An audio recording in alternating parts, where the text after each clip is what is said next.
Il faut qu'on parle de la prochaine série live centrée autour de Spider-Man, Spider-Noir avec Nicolas Cage. Il interprétera le personnage, assez culte, hein, qu'on avait vu, dans le premier Spider-Verse.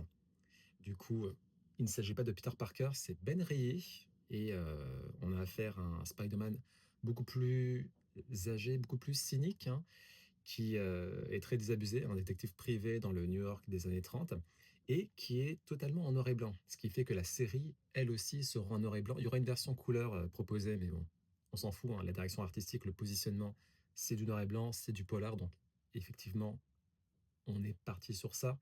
Ça serait dommage, hein, quand même de passer, en couleur, juste parce qu'on aime la couleur, hein. Ça ne sera pas le propos, de la série et ma foi, ça s'annonce très, très sympathique. Nicolas Cage a annoncé déjà qu'il, continuerait dans cette, itération à la fois, Bugs Bunny, un côté très cartoon, très décalé et Bogart. Alors qui est Bogart? Bogart, de ce que j'ai cru comprendre, c'est un acteur, mythique du cinéma, américain des années 40-50, une icône du film noir qui a interprété, des rôles, assez cultes, hein, comme Maltese Falcon, détective privé cynique, désabusé, dans les années 40.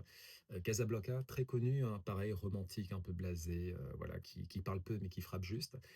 The Big Sleep en 1946, il interprétait une sorte de détective dans un monde hyper corrompu, donc pareil, cynisme, en veux-tu, en voilà et en termes de morale, toujours ambigu, très intelligent, très ironique.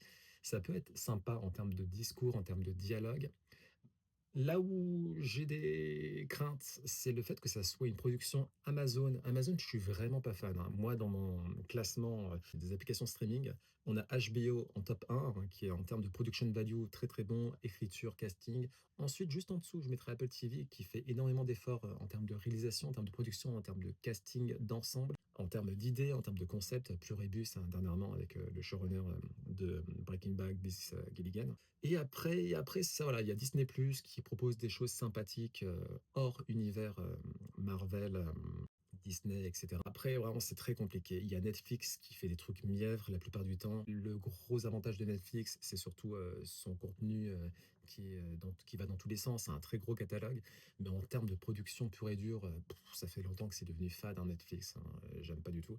Et Amazon, je dirais que c'est encore pire que Netflix. Il y a quelques, voilà, il y a quelques productions sympas, mais globalement, c'est pas foufou en termes d'idées. Donc à voir. Sur le papier, ça s'annonce très sympa. À voir ce que ça va donner concrètement, mais pour le moment, de ce que je vois, ça a l'air d'être une très bonne idée. On espère que Amazon ne va pas tout s'aborder. On croise les doigts et on touche du bois.